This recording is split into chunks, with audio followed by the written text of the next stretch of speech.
Bukod kay dating Senador Bong Revilla, itinuro din ni dating DPWH Undersecretary Roberto Bernardo ang ilang kasalukuyan at dating senador na kumita umano sa flood control projects. Pumalag naman ang kampo ni Revilla sa pahayag ni Ombudsman Jesus Crispin Remulla na mukhang natrabaho ang pagpiyansa ng dating senador. May unang balita si Maki Pulido. Umalma ang kampo ni dating Senador Bong Revilla sa komento ni Ombudsman Crispin Remulla nitong weekend na mukhang trinabaho kaya nakapagpiyansa ang dating senador. Ayon sa abogado ni Revilla, nababahala siya dahil kini-question ang integridad ng korte. Its expression of concern, it was more the effect that it has on the independence and integrity of the court. Pero ang mga mahistrado ng Sandigan Bayan 3rd Division na pumayag na makapagpiyansa si Revilla sa kasong malversation of public funds, hindi na pinatulan ito.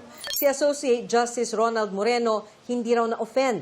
Kung anuman daw ang ipinapahiwatig ni Remulla, giit ni Moreno, hindi siya natatakot at pinaninindigan niya ang resolusyon. Sa loob daw ng mahigit 2 dekada niya sa hudikatura, ni minsan hindi siya nakusahang na impluwensyahan ng pera o panggigipit ang ibinaba niyang desisyon. Hindi rin ito minasama ni Associate Justice Fritz de los Santos na bumotong pabor sa pagpiyansa at nagsulat ng resolusyon. Alam daw niyang hindi isang popularity contest ang pagdedesisyon sa mga kaso at tanggap niyang bahagi ng kanilang trabaho ang mga ganitong reaksyon.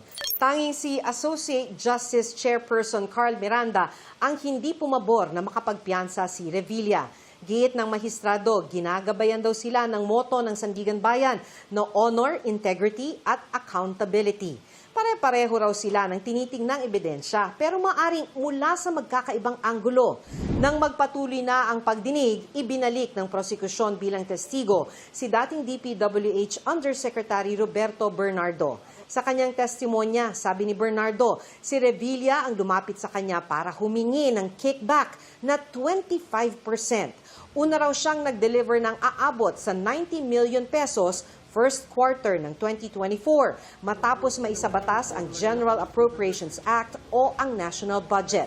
Humingi na rin daw si Revilla ng alokasyon ng budget para sa mga proyekto mula kay dating DPWH Secretary Manny Bonoan na aabot ng 2 billion pesos mula sa 2024 at 2025 National Budget. May pagkakataon daw na naganap ito sa meeting sa Senado habang isinasagawa ang budget deliberations.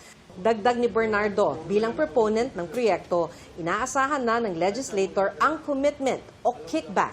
Sabi niya, halos lahat ng mga mambabatas may mga alokasyon, maliban daw kay Senator Ping Lacson. Nang tanungin ng mahistrado si Bernardo kung sino pa ang sinerbisyohan niya, itinuro ni Bernardo sina dating Senator Nancy Binay, Senators Cheese Escudero at Jinggoy Estrada.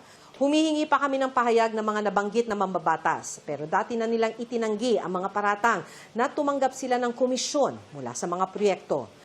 Ito ang unang balita, Maki Pulido, GMA News.